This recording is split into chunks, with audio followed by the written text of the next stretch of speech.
Hello everyone, welcome to today's video. In this video, we will go over what we know so far regarding the second stimulus check, the stimulus package, the HEALS Act, the extended unemployment benefits, and everything that goes along with it. I've gone through all the current news and information available, and these are the most relevant and most important ones that we have found. And we do have some very important information to share with you guys in today's video.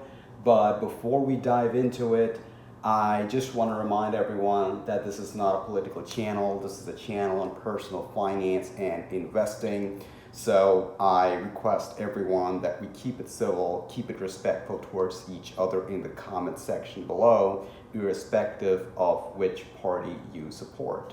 So with that being said, let's dive right into it. The first article is from The Motley Fool, or Fool.com. The second stimulus check may not come until October. With relief bill negotiations stalled, there is a good chance Americans will need to wait even longer to get a second direct payment. The COVID-19 outbreak has caused a financial crisis unlike any other Americans have experienced. Not only is the economy stuck in a recession, but the unemployment rate as of July is still in double-digit territory. It's not just the jobless who are having a hard time making ends meet. Many thousands are struggling with income losses and adding expenses, like having to pay for a childcare due to limited in-person learning at school. Many are desperate to get their hands on a second stimulus check. Initially, it seemed as if lawmakers were on board with the idea of a second direct payment. It seemed likely that recipients would receive that extra cash at some point in September. But now that money may not come until October, if it arrives at all. So, what is holding up those stimulus checks? The initial stimulus payments that went out earlier in the year was authorized by the Coronavirus Aid, Relief and Economic Security Act, otherwise known as the CARES Act, signed into law in late March.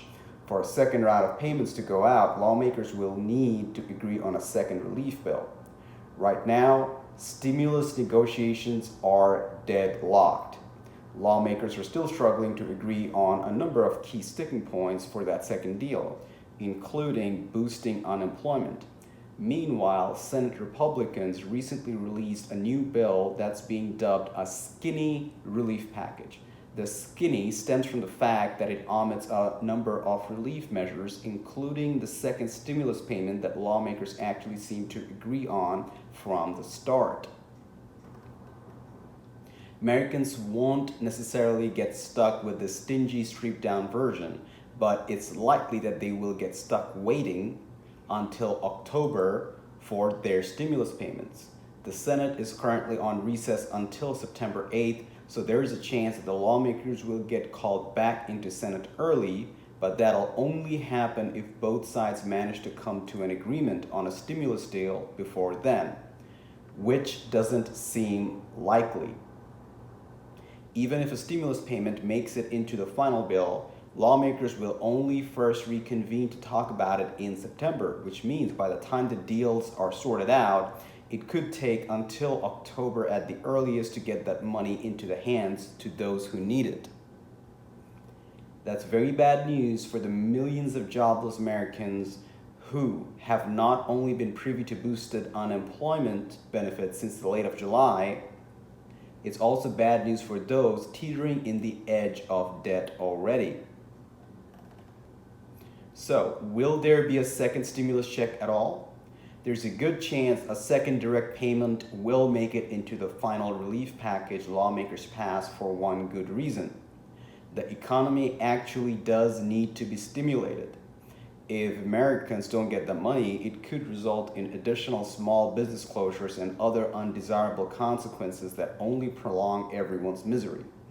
Lawmakers seemed intent on the second stimulus check earlier in the year, and there is really no reason for them to walk back on that thinking. Americans should give up on the second stimulus check altogether. They may just need to give up on getting one next month. So guys, I think it's pretty obvious, and I also think I agree with this article here that there could be a delay. From what I am seeing, I don't think people will see a stimulus check in the month of September. If that changes, I will let you guys know. Do let me know in the comment section below if you guys agree that we won't see a stimulus check in September and we might have to wait until October for that. So that's it for this article, guys. Before we move on to the next one, just a friendly reminder that I try not to cover information I have already covered in a past stimulus check update. So if you have time, I highly recommend that you check out my second stimulus check playlist that I've made for you guys, and I'll link that in the iCard here. All right, guys, so the next article is from CNET.com. What is an EIP card, and could you get one instead of the stimulus check?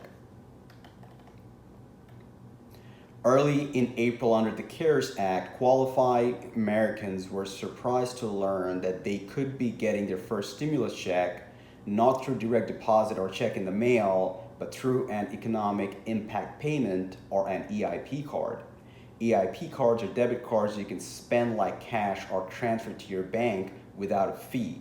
About 4 million people received these cards starting in May. Currently, Senate Republicans and House Democrats have been in a deadlocked disagreement over specifics in the next economic stimulus package for weeks. Despite bipartisan agreement over the need for a second stimulus check, many Americans are wondering when and if a second check is coming. And if they got their first payment through an EIP card, will the second check come the same way? So here's everything you need to know about this. What is an EIP card? An EIP card is a prepaid debit card that the Treasury Department has used to distribute stimulus payment under the CARES Act instead of an electronic monetary transfer or paper checks. The cards were provided to some eligible U.S. residents for whom the government did not have banking information. The Visa debit cards can be used to make purchases, get cash from ATMs, and transfer funds to your personal bank account without a fee. After the card arrived, you would head to the EIP card website to activate it and learn more about how to use it. So, who is eligible for stimulus payment through an EIP card? Those who are eligible receive the first stimulus payment through an EIP card instead of a check if they filed their taxes, but the IRS did not have their bank account information on hand, and if the tax return was processed by the IRS service centers in either Andover, Massachusetts, or Austin, Texas, according to a Treasury press release. It's unclear what the significance is of those particular service centers, but we've reached out to the Treasury for more information. If a second stimulus bill does get approved, you may get your payment the same way you did the first time around. So, if you received an EIP card, you will probably get another one. It may be that if you have another new banking information to provide, you could receive your check a different way. So guys, I would like to know how many of you watching this video received your first payment in the terms of an EIP card. So if you got an EIP card, please just mention that in the comments below. That way I know how many of you guys watching this video received your payments through an EIP card. So how would my EIP card arrive? If you're eligible, your EIP card will arrive at the address listed on your last tax return in an unmarked envelope from Money Network Cardholder Services. Because it wasn't clearly marked, some people reportedly threw the letter away without opening it during the first round of stimulus payments. Payment cards are often sent in plain envelopes to deter fraud and thieves. It's unclear if the IRS would send a second payment in an unmarked envelope too. Once again, guys, if I get to know what kind of envelope the IRS would be sending these EIP cards in, I'll be sure to share those informations in one of my videos. So, how fast will I get an EIP card with a second stimulus payment? If another coronavirus relief bill with a second stimulus payment is passed, it could likely take longer to get your EIP card than by direct deposit. When the CARES Act was passed in March, the first EIP cards didn't start going out until mid-May. But it's possible that it will be faster this time since the infrastructure is already in place. Once a second stimulus check is approved by Congress, you'll be able to track your money using these tools here. So guys, some very important URLs and links that would be in this article right here. Can I avoid getting a second EIP card? If you have a bank account, you can try signing up for a direct deposit with the IRS now through its Get My Payment portal. That way, if another stimulus package and check are passed, your bank account information will be on hand, so you can likely get it by direct deposit instead of an EIP card. Direct deposit may not be available for everyone, but the portal did allow me to enter my bank information and sign up. So how much money could you get on an EIP card? Well, once a bill is passed, the amount of money you would get in a second stimulus payment depends on your AGI, or adjusted gross income from your tax filings, along with your filing status. The maximum amount a single taxpayer could get is $1,200, and here's how you could calculate how much you would get. Getting your payment through an EIP card won't change anything about the calculation or the amount you could get, just the form it will come in. Will I be notified if I was supposed to get an EIP card? With the first stimulus payments, the IRS sent a letter about your money to your last known address within 15 days after the payment was made. The letter included information on how you got the money and how to report if you did not receive the payment. But watch out.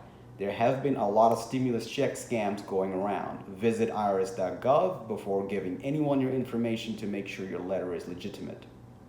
What do I do if my EIP card is lost or destroyed?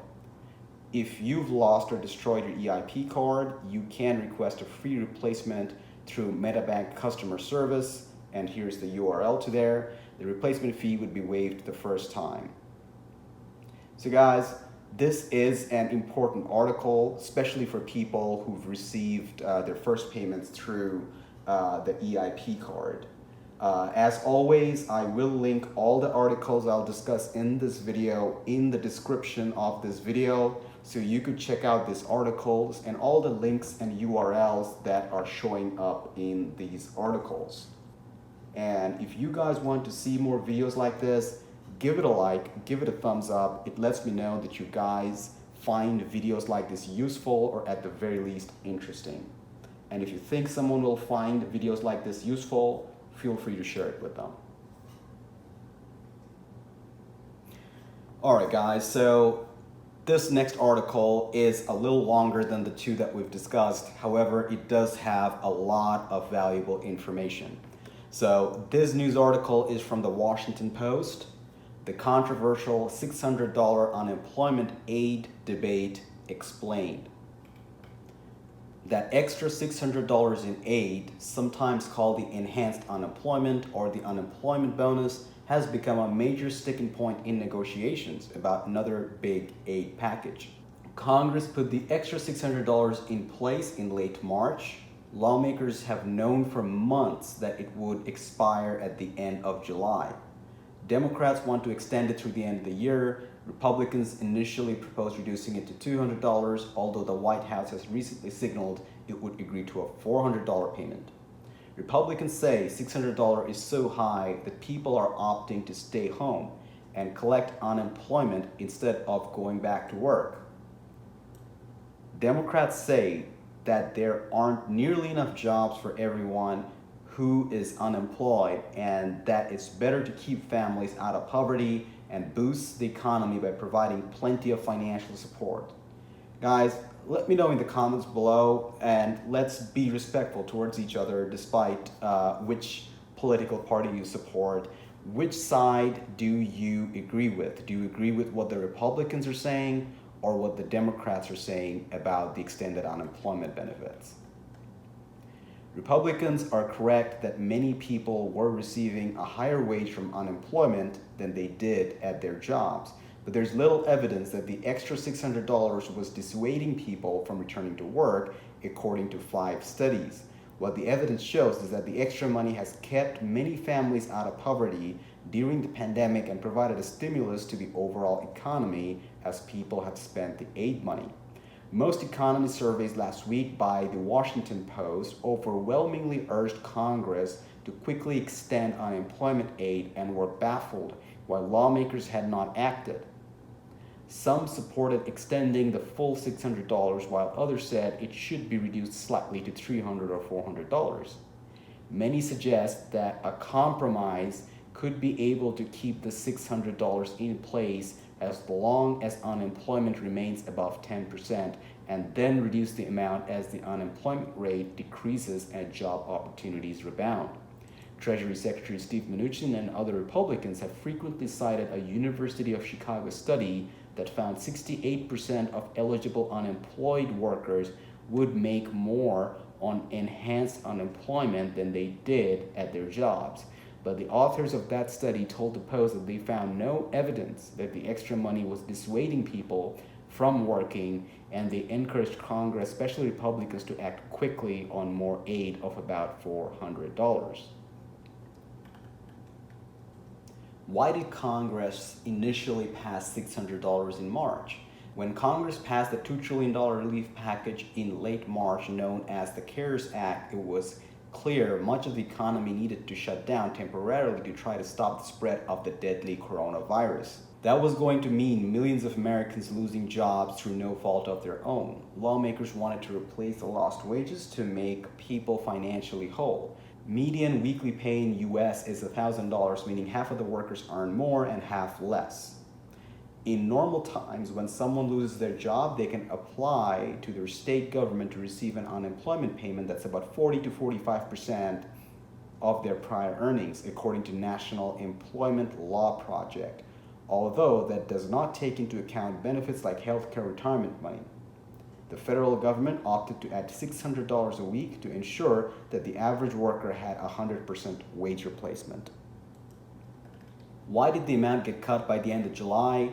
Many in Congress thought that the coronavirus would be largely under control by summer and that the economy could reopen safely again.